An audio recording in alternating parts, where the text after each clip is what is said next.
Llama a la policía ahora mismo, están acordonando todo el recinto. Gregory, ¿qué hiciste? La voz de mi director ejecutivo se quebró, llena de pánico puro, al otro lado del teléfono. Tomé un sorbo lento de mi café y borré el mensaje de voz.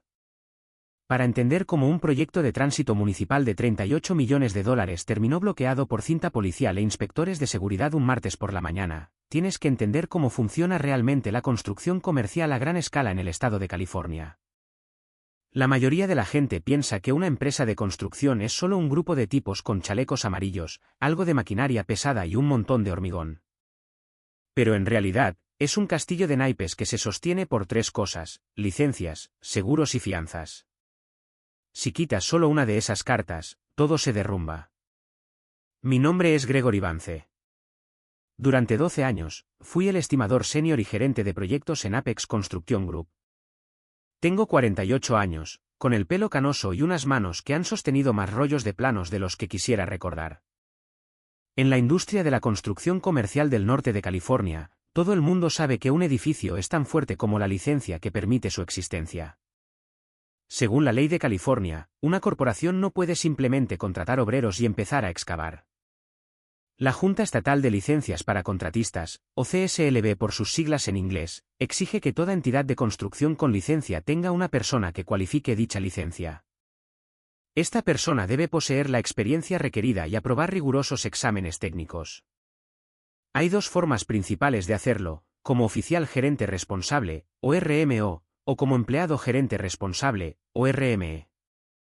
Durante 12 años, yo fui el RME de Apex. Poseía la licencia de contratista de Ingeniería General Clase A, número 847291. Para mantener el estatus de RME según la sección 7068 del Código de Negocios y Profesiones de California, se me exigía legalmente trabajar un mínimo de 32 horas por semana, o el 80% de las horas de operación de la empresa, supervisando y controlando activamente las operaciones de construcción. No era un título honorífico.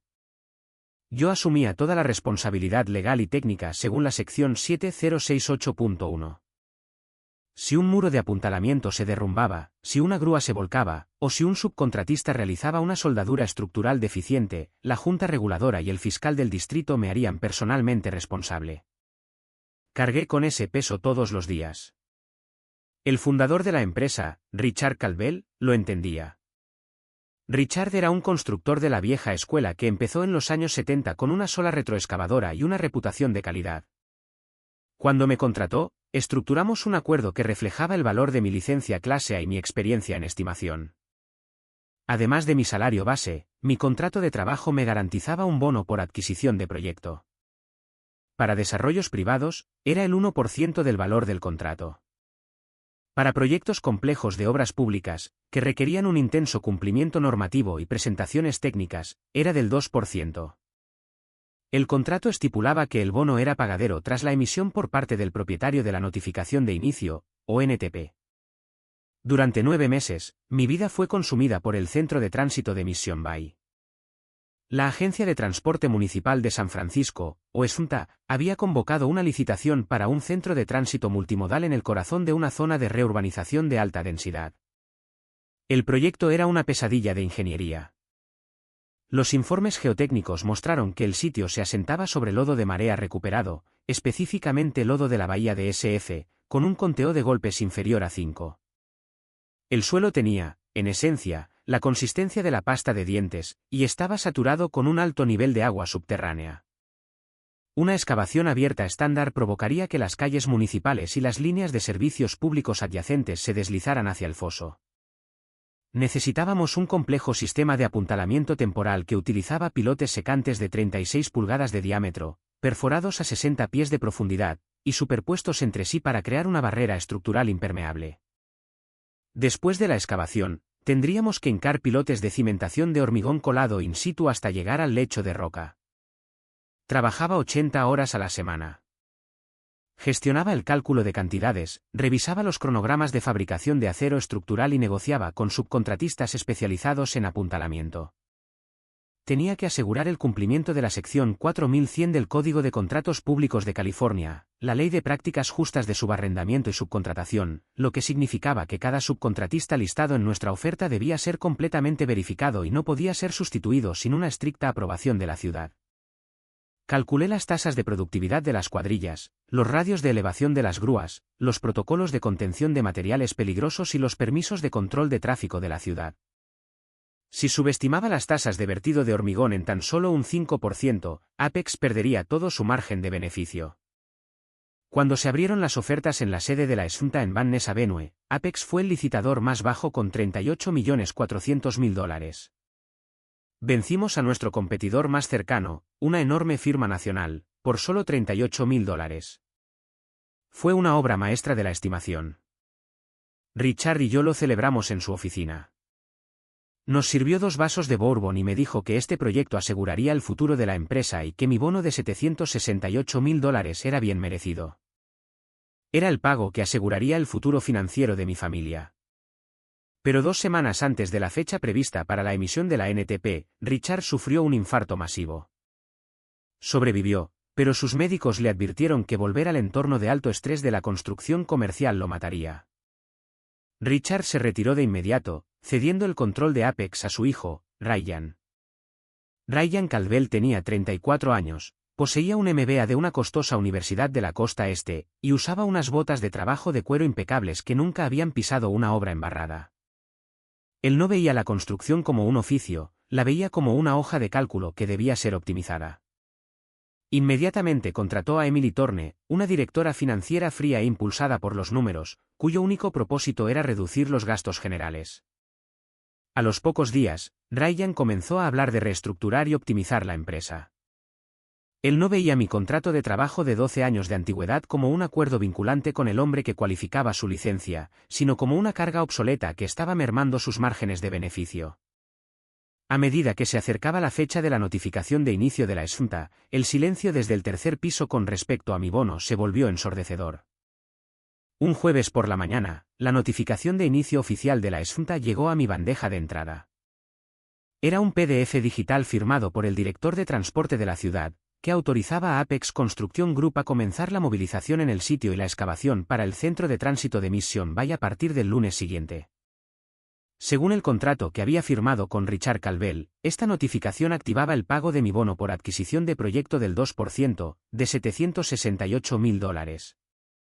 Imprimí la NTP, tomé mi carpeta con el cronograma de movilización de subcontratistas y fui a la oficina de Ryan en el tercer piso. Esperaba una revisión rutinaria de la configuración inicial en el campo.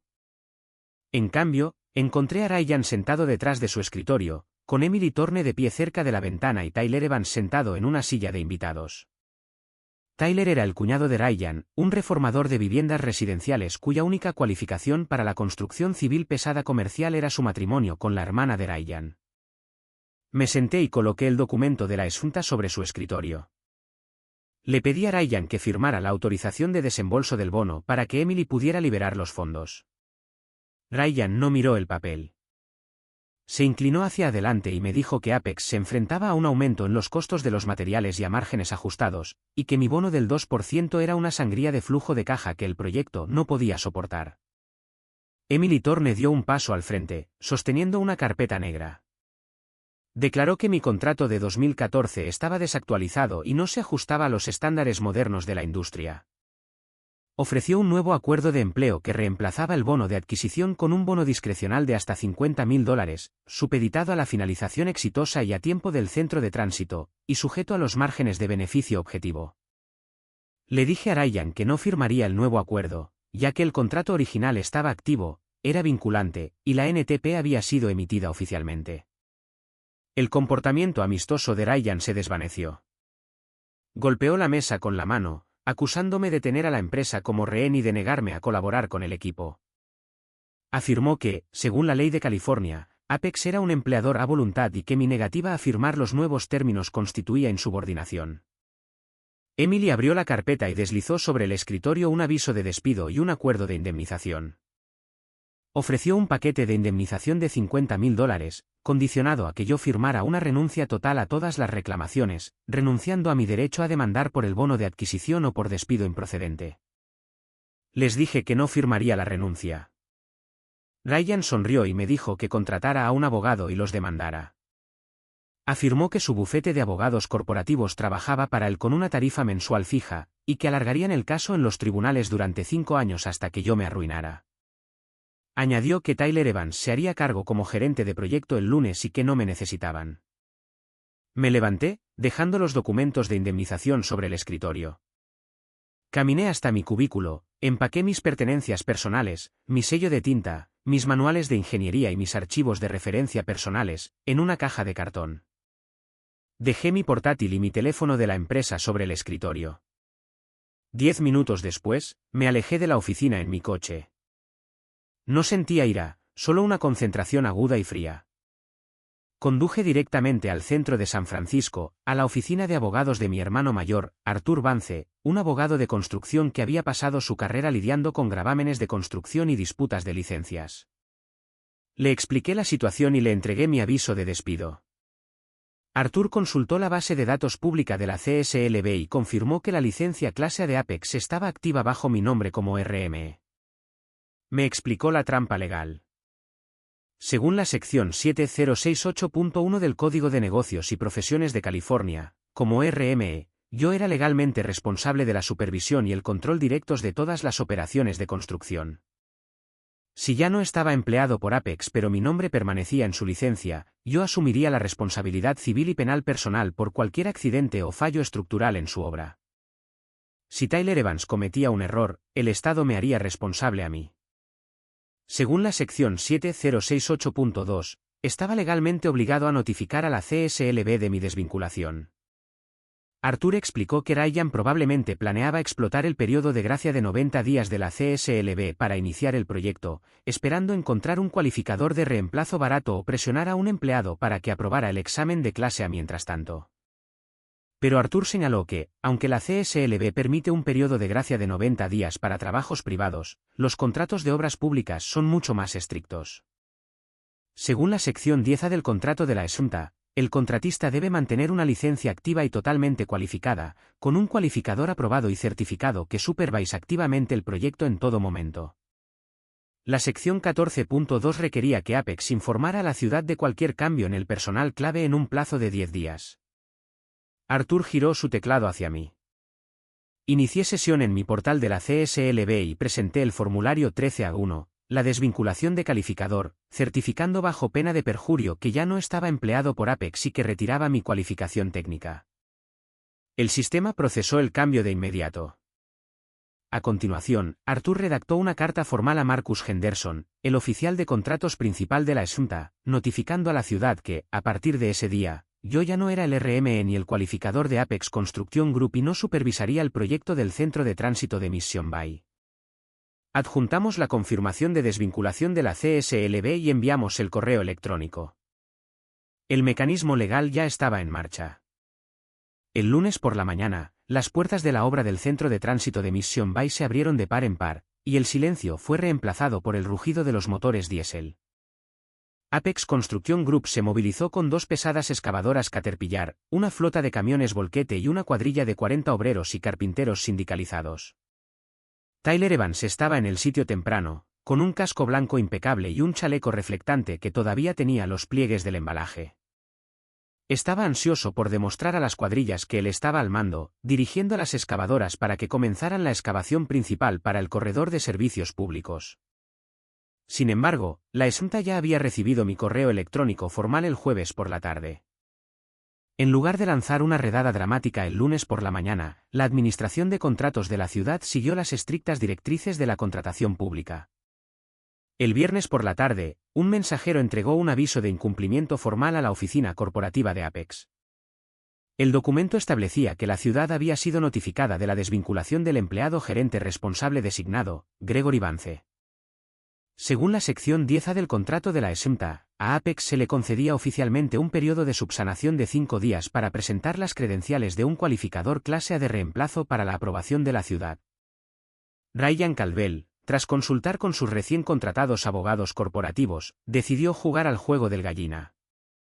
Sus abogados le aseguraron que la CSLB permitía un periodo de gracia de 90 días para reemplazar a un cualificador, y creían que podían enredar a la división de cumplimiento de la ciudad en reuniones administrativas durante semanas. Ryan ordenó a Tyler que siguiera adelante con la excavación. Quería que se vertiera la primera losa de hormigón de limpieza lo más rápido posible, creyendo que una vez que el hormigón estuviera en el suelo, la ciudad dudaría en detener el proyecto. El sitio de excavación estaba ubicado en terrenos ganados al mar, compuestos por el blando lodo de la bahía de San Francisco. Geotécnicamente, el lodo de la bahía se clasifica como una arcilla altamente cohesiva y muy compresible con una resistencia al corte muy baja. Para cavar una zanja de 20 pies de profundidad en este suelo, junto a una concurrida vía municipal como la calle Tercera, se necesita un sistema de apuntalamiento de alta ingeniería. Los planos que yo había estimado requerían tablestacas de acero entrelazadas hincadas a 60 pies de profundidad, arriostradas horizontalmente por pesadas vigas de anclaje de acero y puntales transversales. Para el martes por la tarde, las excavadoras habían alcanzado una profundidad de 15 pies. Tyler, en un esfuerzo por ahorrar tiempo y costos de alquiler de equipos, había retrasado la instalación de las vigas de anclaje horizontales. Ordenó a las cuadrillas que siguieran cavando, planeando instalar el arriostramiento después de que la excavación alcanzara la profundidad final. Yo sabía el peligro de lo que Tyler estaba haciendo. A medida que la excavación se profundizaba, la presión lateral del lodo saturado detrás de las tablestacas comenzó a acumularse. El martes por la noche, un superintendente que todavía me era leal me envió un mensaje de texto con fotos de la excavación. Las tablestacas de acero se estaban combando visiblemente hacia adentro en el centro, y el agua se filtraba a través de las juntas, arrastrando lodo licuado al fondo del foso. Pequeñas grietas capilares habían comenzado a extenderse por el asfalto de la acera adyacente en la calle Tercera. Era una condición clásica previa al colapso. Inmediatamente me puse en contacto con la División de Ejecución de Campo de la CSLB y el Departamento de Inspección de Edificios de San Francisco. Informé que Apex estaba operando una importante excavación civil sin un supervisor clase A cualificado, y que la excavación estaba socavando activamente el derecho de paso público debido a un apuntalamiento sin arriostrar. A las 9 de la mañana del miércoles, la trampa se cerró de golpe. Un convoy de vehículos de la ciudad se detuvo en la puerta de la obra.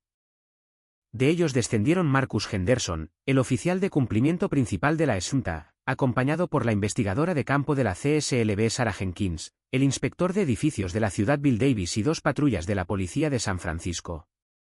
Tyler Evans se acercó a la puerta, intentando bloquearles la entrada. Exigió saber por qué estaban interrumpiendo su proyecto. Sarah Jenkins no perdió el tiempo. Sacó sus credenciales de la CSLB y exigió ver al gerente del proyecto y al cualificador de licencia designado. Tyler declaró que él era el gerente del proyecto. Sarah entonces preguntó por la ubicación de Gregory Vance, el RME que figuraba en los permisos de construcción activos. Tyler balbuceó, explicando que Gregory ya no estaba en la empresa pero que él, Tyler, era totalmente capaz de supervisar el trabajo. Sarah le preguntó a Tyler qué clasificación de licencia poseía personalmente. Tyler admitió que tenía una licencia clase B. Sarah le informó que una licencia clase B está legalmente restringida a la construcción residencial y comercial ligera, y no autoriza la supervisión de obras de ingeniería civil pesada, incluyendo apuntalamiento profundo y reubicación de servicios públicos. Añadió que operar más allá del alcance de una clasificación de licencia en un proyecto de obras públicas es una violación directa de la sección 7028 del Código de Negocios y Profesiones de California. Mientras tanto, Bill Davis, el inspector de edificios, caminó hasta el borde del foso de excavación. Miró hacia abajo, a las tablestacas combadas y al agua que se acumulaba en el fondo de la zanja. Señaló las grietas que se estaban formando en el asfalto de la acera adyacente. Se giró hacia Tyler y le pidió los cálculos de ingeniería sellados para la excavación sin arriostrar. Tyler no tuvo respuesta. Bill Davis se dirigió a los oficiales de policía. Declaró que la excavación estaba en peligro inminente de colapso, lo que representaba un riesgo para las líneas de servicios públicos y el tráfico en la calle Tercera. Sacó una orden de cese de actividades de emergencia, roja y plastificada, de su portapapeles y la grapó en la puerta del remolque de la obra.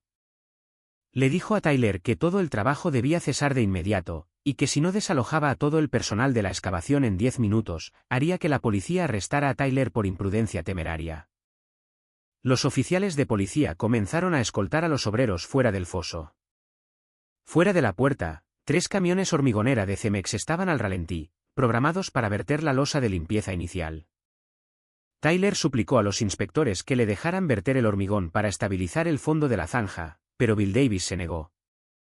Los conductores, al darse cuenta de que no podían verter y que el hormigón pronto se endurecería en sus tambores, dieron la vuelta a sus camiones y se marcharon. A Apex se le facturaron $15,000 por el hormigón desperdiciado y las tasas de eliminación, además del pago obligatorio de 4 horas de presentación para los 40 trabajadores sindicalizados inactivos. Para el mediodía, la notificación formal de la orden de cese de actividades y las violaciones de seguridad habían sido transmitidas a Liberty Surety. Los suscriptores de la compañía de fianzas se dieron cuenta de que Apex estaba ahora en incumplimiento material del contrato de la SFMTA y se enfrentaba a un posible impago de una fianza de $38 millones. Para proteger a la afianzadora de un desembolso masivo, su equipo legal invocó inmediatamente la sección 4 del Acuerdo General de Indemnización, la cláusula de garantía colateral, que Apex había firmado para asegurar las fianzas. Los abogados de la afianzadora redactaron una demanda formal de garantía colateral y la enviaron a la División de Banca Comercial de Wells Fargo. Bajo los términos del acuerdo de indemnización, el banco estaba legalmente obligado a congelar las cuentas de depósito en garantía del proyecto de Apex y su principal línea de crédito para la construcción para evitar la disipación de activos. A las 2 de la tarde, la parálisis financiera era completa. Los subcontratistas, incluyendo las empresas de electricidad y acero estructural, intentaron presentar sus facturas de progreso semanales solo para encontrar el portal de pago desactivado.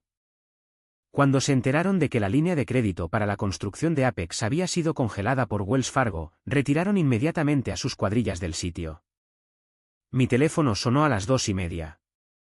Era Ryan. Su voz ya no era arrogante, estaba quebrada por el pánico y la furia. Gritó por el teléfono, acusándome de sabotaje y exigiendo saber cómo había congelado sus cuentas. Afirmó que mi solicitud de desvinculación era un golpe dirigido, diseñado para extorsionar a la empresa por el bono de adquisición, y amenazó con demandarme por $10 millones por interferencia dolosa y violación de la lealtad. Lo escuché gritar hasta que se quedó sin aliento. Entonces, hablé con un tono tranquilo y sereno. Le dije a Ryan que no había saboteado su empresa.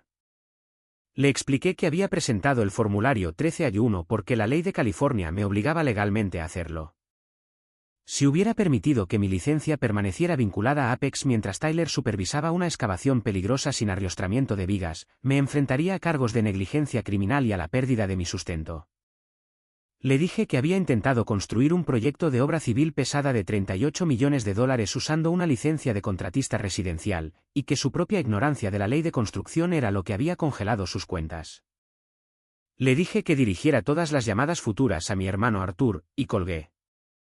Para el jueves por la mañana, las oficinas corporativas de Apex Construction Group estaban en un estado de pánico absoluto. La orden de cese de actividades en el centro de tránsito de Mission Valley estaba costando a la empresa $50,000 al día en daños y perjuicios liquidados a la SFMTA. Además, los subcontratistas especializados habían presentado reclamaciones formales por costos de desmovilización y alquiler de equipos inactivos, que se acumulaban a un ritmo de $30,000 al día. La junta directiva se dio cuenta de que si el proyecto permanecía inactivo durante otras 48 horas, la SFMTA rescindiría formalmente el contrato por incumplimiento. Una rescisión por incumplimiento es el desastre definitivo para un contratista de obras públicas. Si una agencia de la ciudad te declara en incumplimiento, se ejecuta tu fianza de cumplimiento, y la compañía de fianzas paga para terminar el proyecto usando otro contratista. La afianzadora luego demanda a tu corporación y a sus propietarios individuales para recuperar cada centavo bajo el acuerdo de indemnización. Además, un incumplimiento queda registrado en la base de datos nacional de contratistas, lo que significa que nunca más podrás obtener una fianza de cumplimiento. Sin fianzas, Apex no podría licitar en ningún proyecto público del país, lo que destruiría efectivamente el negocio. El equipo legal corporativo de Ryan había pasado la noche del miércoles revisando el contrato y las regulaciones de la CSLB. Se vieron obligados a comunicarle la dura verdad a Ryan y a Emily Thorne: la desvinculación de Gregory Vance no era un incumplimiento de contrato, sino un requisito legal bajo las leyes de seguridad estatales. Apex no tenía ninguna posibilidad de ganar una demanda por interferencia dolosa. Además, los abogados confirmaron que reemplazar a un RME de clase A era un proceso que llevaba un mínimo de 3 a 6 meses, debido a las verificaciones de antecedentes de la CSLB y las revisiones de cualificación de la SMTA. No les quedaban cartas por jugar. La junta directiva celebró una reunión de emergencia el jueves por la mañana. Votaron para suspender la autoridad ejecutiva de Ryan Calvel y rogaron a Richard Calvel, el fundador retirado, que regresara para resolver la crisis. Richard, a pesar de su frágil salud, aceptó intervenir. A las 2 de la tarde del jueves, se convocó una reunión en la oficina de abogados de mi hermano Arthur en Montgomery Street. Me senté junto a Arthur en la mesa de conferencias. Richard Calvel entró en la sala, caminando lentamente y apoyándose con fuerza en su bastón. Parecía agotado, pero sus ojos transmitían la aguda autoridad de un hombre que había construido una empresa exitosa desde cero. Ryan lo seguía, encorvado, con la mirada fija en el suelo, pareciendo un empleado derrotado. Emily Thorne se sentó junto a ellos, con su portátil abierto pero con las manos temblando ligeramente. Richard me miró. No había ira en su expresión, solo una profunda decepción. Miró a Ryan y le dijo que casi había destruido la empresa en 2 semanas con sus hojas de cálculo corporativas y su arrogancia. Afirmó que en la industria de la construcción, la reputación de una empresa, sus contratos y sus licencias son las únicas cosas que mantienen vivo el negocio. Arthur deslizó nuestro acuerdo de conciliación formal sobre la mesa. Declaró que los términos no eran negociables. Si Apex no ejecutaba el acuerdo al final del día, presentaríamos una demanda formal por incumplimiento de contrato y robo de salarios en el Tribunal Superior de San Francisco y notificaríamos a la SMTA del incumplimiento regulatorio permanente de la empresa. Arthur detalló los términos financieros del acuerdo. Primero, Apex pagaría a Gregory Vance su bono completo por adquisición de proyecto de $768.000, más una penalización por pago tardío del 10% de $76.800, totalizando $844.800. Segundo, Apex pagaría una indemnización por despido improcedente de $200.000. Tercero, Gregory no regresaría como empleado. En su lugar, para resolver la vacante de la licencia y levantar la orden de cese de actividades, Gregory firmaría un acuerdo de consultoría independiente de 6 meses para actuar como el cualificador RME interino de Apex. La tarifa de consultoría era de $25.000 al mes, con un anticipo mínimo de 6 meses de $150.000 pagado por adelantado. Gregory tendría la autoridad final sobre todo el control de calidad, el cumplimiento de la seguridad y las presentaciones estructurales en el proyecto del centro de tránsito de Mission Bay, pero su tiempo en el sitio se limitaría a un máximo de 10 horas por semana. Finalmente, Ryan Calvel debía ser destituido permanentemente como director ejecutivo, y Tyler Evans debía ser despedido de la empresa de inmediato. Ryan se levantó, con el rostro rojo de ira, y argumentó que los términos eran una extorsión y que la empresa no podía permitirse pagar más de $1 millón de sus reservas de efectivo. Richard golpeó la mesa de conferencias con su bastón, haciendo callar a Ryan. Richard gritó que la empresa se enfrentaba a la bancarrota en 10 días si no se levantaba la orden de cese de actividades. Señaló que estaban perdiendo $50.000 al día en daños y perjuicios liquidados, y que sus líneas de crédito estaban congeladas. Le dijo a Ryan que los abogados corporativos no podían verter hormigón ni cualificar una licencia, y le ordenó que se sentara y se callara. Richard se dirigió a Emily Thorne y le ordenó que ejecutara las transferencias bancarias de inmediato. Emily accedió al portal bancario corporativo. Debido a que la compañía de fianzas había congelado las cuentas, Emily tuvo que coordinar con el oficial de riesgos de Liberty Surety, que estaba esperando al teléfono. Una vez que el abogado de la afianzadora revisó el acuerdo de conciliación firmado, autorizaron a Wells Fargo a liberar los fondos específicos para la transferencia. Arthur supervisó su cuenta de depósito en garantía. En 20 minutos, se confirmaron las transferencias. Un total de $1.194.800 había sido depositado en mi cuenta. Richard firmó el acuerdo de conciliación en nombre de Apex, seguido por Emily. Yo firmé el último. Richard me estrechó la mano y me pidió que le ayudara a salvar su proyecto. Le dije que presentaría la documentación de inmediato.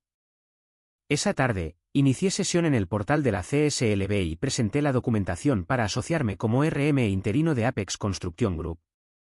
La base de datos de la CSLB se actualizó el viernes por la mañana, mostrando que la licencia de la empresa volvía a estar en pleno cumplimiento. La Junta levantó inmediatamente la orden de cese de actividades. El viernes por la mañana, conduje hasta la obra de Mission Bay. Las excavadoras volvían a estar en funcionamiento y los camiones de hormigón estaban en fila en la puerta. Tyler Evans se había ido, reemplazado por un superintendente experimentado con el que había trabajado durante años. Ryan había sido degradado y enviado por su padre a gestionar una pequeña cantera de grava en el este de Oregón, lejos de cualquier proyecto municipal importante. Me paré al borde del foso, observando cómo comenzaba el primer vertido de hormigón. Ya no era un empleado, ya no trabajaba 80 horas a la semana, y ya no cargaba con el estrés de la sala de juntas corporativa. Era un consultor independiente, $1 millón más rico, y con el control total de mi carrera. Ryan había intentado despedirme para ahorrarse $1. Al final, aprendió una lección que todo promotor arrogante acaba aprendiendo por las malas: nunca despidas al hombre que tiene las llaves de la puerta.